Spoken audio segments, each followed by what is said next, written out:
এবারের ঈদ আমাদের কাছে সত্যিকার অর্থে ঈদ মনে হচ্ছে। আগামী দিনে প্রতি বছর আমরা এভাবে একসাথে নগরবাসী এক হয়ে ঈদ উদযাপন করব। এই আনন্দের দিনে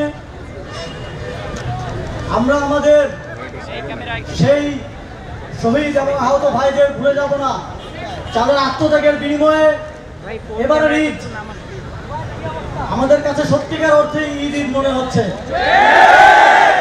যাদের আত্মত্যাগের বিনিময়ে আমরা একসাথে নতুন আঙ্গিকে আমাদের দীর্ঘ শত বর্ষের যে ঐতিহ্য, সেই ঐতিহ্যকে রিভাইভ করতে পেরেছি। আজকে আমরা ঢাকার যেই ঐতিহ্যবাহী মিছিল, সেটা হয়তো কয়েক 100 বছর পর আবার আয়োজন করতে সক্ষম হয়েছি।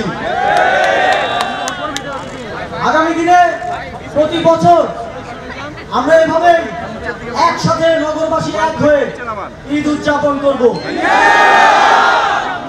আমাদের ঈদের উৎসবও এখন থেকে আনন্দময় হবে। ঘরে বসে টিভি দেখে আর দিন কাটবে না, সবাই একসাথে ঈদ মিছিল করব, ঈদের মেলা উপভোগ করব, সবাই একে অপরের সাথে সুখ দুঃখ সব ভাগ বাটোয়ারা করে নেব।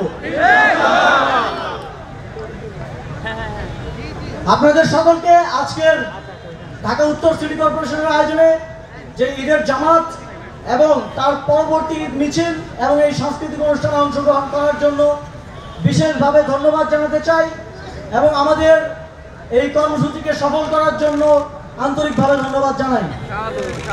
আমাদের 2 দিন ব্যাপী ঈদ মেলাও অনেক বড় পরিসরে এই ঈদের উৎসব আয়োজন করব।